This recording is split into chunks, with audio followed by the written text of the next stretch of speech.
रोज एक नई कहानी देखने के लिए चैनल को सब्सक्राइब करें और बेल आइकन दबाना ना भूलें। विजय और निशा दोनों शादी करने के बाद आकर एक सड़क किनारे बेंच पर बैठे होते हैं, जहां विजय निशा का हाथ पकड़ता है और उससे बोलता है, निशा, हमने ठीक तो किया है ना? कहीं हम किसी मुसीबत में तो नहीं पड़ जाएंगे? ऐसा मत कहो विजय, मैं खुद बहुत डरी हुई हूँ। निशा एक मेहनती लड़की थी। अपनी लगन और मेहनत से वो मुंबई की एक बड़ी मल्टीनेशनल कंपनी में जॉब किया करती थी और वो अपने घर लखनऊ से दूर मुंबई में शिफ्ट हो चुकी थी। निशा अपनी एक फ्रेंड जया के साथ पेइंग गेस्ट बनकर रहा करती थी। ऐसे ही एक शाम निशा अपने ऑफिस से घर आती है और आकर जया से कहती है, हे जया, कैसी हो? और बताओ, दिन कैसा गया? Amazing babes, you know that Rahul आया था मिलने दिन में और हम दोनों ने साथ मूवी देखी। उसने मेरी हेड मसाज भी की और बोल बोल, क्या क्या किया? क्या यार निशा, समझ जाना। हाँ हाँ, बस शर्मा मत, समझ गई। But I don't like this type of drama. हाँ, जब तक तुझे किसी से प्यार नहीं होगा ना, तब तक तुझे ये सब ड्रामा ही लगेगा। वैसे सोचने वाली बात है, मल्टीनेशनल कंपनी में जॉब करने वाली ब्यूटीफुल सी लड़की का बॉयफ्रेंड ना होना, ये बात कुछ हजम नहीं होती लोगों को। नहीं होती तो ना होए, पर मुझे प्यार व्यार के चक्कर में नहीं पड़ना, क्योंकि मेरे घर वाले सीधा गोली उतारेंगे मेरे अंदर अगर कुछ भी ऐसा कर लिया तो। इसीलिए बाबा, मैं तो दूर ही ठीक हूँ। इतना कहकर निशा वहाँ से फ्रेश होने के लिए अपने कमरे में चली जाती है, जिसके कुछ ही देर के बाद दोनों टेबल पर बैठकर खाना खाती हैं और उसके बाद वो लोग सोने चली जाती हैं। ऐसे ही कुछ दिनों के बाद निशा जल्दबाजी में अपने कैबिन में जा रही होती है कि तभी उसकी टक्कर एक विजय नाम के लड़के से होती है, जो कि इसी कंपनी में इंटरव्यू देकर वापस जा रहा था और जाते हुए दोनों की टक्कर हो जाती है, जिस वजह से निशा उसके ऊपर गिर जाती है। ऐसे में वो पहले तो निशा को देखता ही रहता है और फिर थोड़ा सोचकर बोलता है, इतनी पास से तो आप कहर बरसा रही हैं मोहतरमा, पर जरा गौर फरमाइए कि मैं इस कहर के चलते कहीं मर ना जाऊं। I am extremely sorry mister. Actually मैं थोड़े जल्दी में थी, इसलिए मैंने ध्यान नहीं दिया। I am so sorry. अरे बस, इतना सॉरी, वो भी इतने हसीन एक्सीडेंट के लिए? क्या मतलब? अरे कुछ नहीं मैडम, वैसे माय नेम इज विजय और अब आपको मुझे रोज देखना होगा यहाँ, तो थोड़ा ध्यान से चलिएगा क्योंकि मैं भी अभी इस कंपनी का एम्प्लॉई हूँ आज से। Oh, that's great mister Vijay, nice to meet you. अब मैं चलती हूँ। इतना कहकर निशा वहाँ से चली जाती है। अगले दिन से विजय भी निशा की कंपनी ज्वाइन कर लेता है और दोनों अब रोज ही एक दूसरे से मिलते हैं। ऑफिस में काम के सिलसिले के चक्कर में और ऑफिस के बाहर भी कभी कभी चाय पर तो कभी कॉफी पर समय बीतता जाता है। दोनों का मिलना जुलना इतना ज्यादा हो जाता है कि वो दोनों एक दूसरे को काफी ज्यादा पसंद करने लगते हैं। ऑफिस में भी दोनों के प्यार के बारे में सबको पता चल जाता है।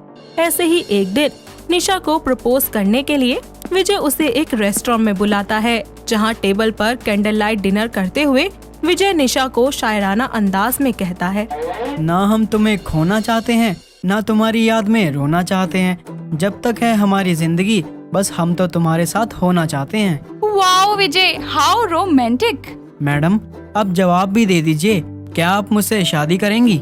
शादी के नाम से निशा के पसीने छूटने लगते हैं और वो शादी का सुनकर ही अपने घर वालों के बारे में सोचती है। साथ ही घबराकर विजय से कहती है, विजय, शादी, वो भी अपनी मर्जी से? तुमको पता है मेरी फैमिली कैसी है, मुझे जिंदा गाड़ देगी। निशा, कह तो तुम सही रही हो, मेरी माँ भी मेरे इस हरकत पर मुझे गोली से उड़ा देंगी। उनके लिए उनकी झूठी शान को बनाए रखना बहुत ज्यादा जरूरी है। क्या मतलब? विजय निशा को सब बताता है कि वो एक ऐसी फैमिली से है जहाँ प्यार से नफरत है। आज तक किसी ने भी उसकी फैमिली में लव मैरिज नहीं की है। उसके परिवार वाले कभी भी उनके प्यार को एक्सेप्ट नहीं करेंगे। वो दोनों इस बात को लेकर सोच में पड़ जाते हैं। ऐसे में वो लोग अपने अपने दोस्तों से सलाह लेने के लिए सोचते हैं और उन्हें कॉल करके विजय अपने दोस्त पंकज और निशा अपनी दोस्त जया को उसी रेस्टोरेंट में बुलाती है। कुछ ही देर में वो दोनों वहाँ पहुँच जाते हैं, जिसके बाद विजय और निशा उन्हें सारी बातें बताते हैं और फिर विजय कहता है, यार हमें तो कुछ समझ ही नहीं आ रहा कि क्या करें, तुम दोनों ही बता दो अब। तो निशा मैम को प्यार हो ही गया आखिर। अरे कुछ सॉल्यूशन बताना यार, टांग तो तू बाद में खींच लियो।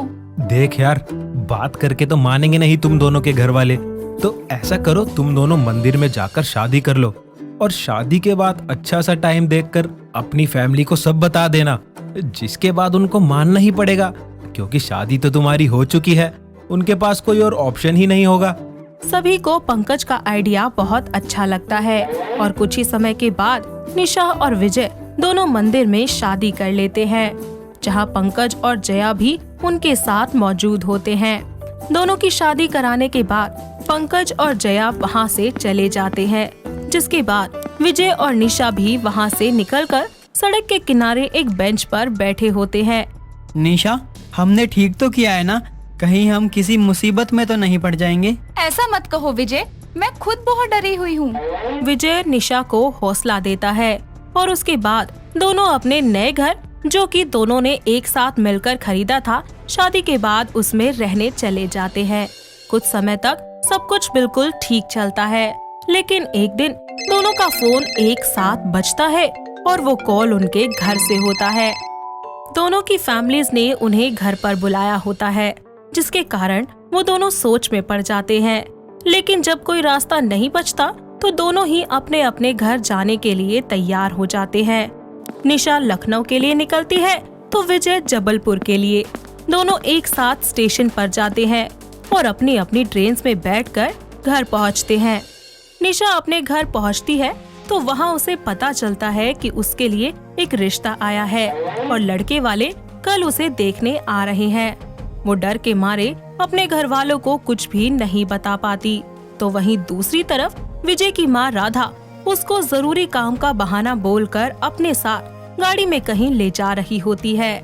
अगले दिन निशा को देखने के लिए लड़के वाले उनके घर आते हैं, जहां एक तरफ सभी लोग एक साथ खुश बैठे होते हैं, तो वहीं निशा आंखों में आंसू लिए नाश्ते की ट्रे लेकर बाहर आती है। जैसे ही वो सामने देखती है तो बेहद हैरान हो जाती है और सबके सामने चिल्लाकर कहती है, विजय तुम? विजय भी निशा को देखकर हैरान हो जाता है। तभी निशा के पिता वीरेंद्र उनसे कहते हैं, क्यों बेटी, हैरान क्यों हो रही हो? ये तो तेरा ही पति है। अरे बेटा, चौंक क्यों गया बहू को देखकर? निशा और विजय को कुछ भी समझ नहीं आता। तो वीरेंद्र निशा को सब कुछ बताते हैं कि उन्होंने उससे बात करने के लिए उसके ऑफिस में फोन किया था, जहां से उन्हें पता लगा कि वो शादी करने गई है, जिसे सुनकर उन्हें बहुत हैरानी हुई।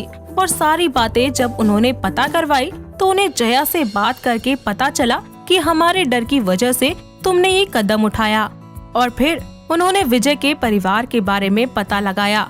आपस में फोन पर बात करके दोनों बच्चों की खुशी के लिए वो लोग एक साथ मिलकर दोबारा उनकी शादी करवाने का प्लान बनाते हैं और बिना कुछ उन्हें बताए उन्हें इस तरीके से मिलवा देते हैं। ये सब सुनकर निशा और विजय की आंखों में आंसू आ जाते हैं, जिस पर निशा अपने माता पिता से कहती है, पिताजी मुझे माफ कर दीजिए, इतना बड़ा कदम मैंने आपसे पूछे बिना उठाया। बेटा, हम तुम्हारे माँ बाप हैं, तुम्हारी खुशी के लिए ही फैसला लेते हैं। और विजय एक अच्छा लड़का था, तो अगर तुम बता भी देती तो हम मना थोड़ी करते। अब चलो, जो हुआ उसको भूल जाओ और एक बार फिर तुम दोनों की शादी होगी, और वो भी दोनों परिवार के आशीर्वाद के साथ। अरे वाह, यहाँ हम तो 7 फेरे नहीं निभा पाते सही से, और इनके तो 14 फेरे होंगे। जिम्मेदारियाँ ज्यादा होंगी बेटा। राधा की इस बात पर वहाँ मौजूद सभी लोग हंसने लगते हैं और इसके बाद दोनों परिवारों की मौजूदगी में एक बार फिर से निशा और विजय की शादी बड़ी ही धूमधाम से संपन्न हो जाती है और दोनों ही अपने अपने परिवार का आशीर्वाद लेकर खुशी खुशी अपने जीवन की नई शुरुआत करते हैं। दोस्तों, अगर आपको ये कहानी पसंद आई तो इसे लाइक करें, शेयर करें और कमेंट करके बताएं कि कहानी में आपको सबसे अच्छा क्या लगा।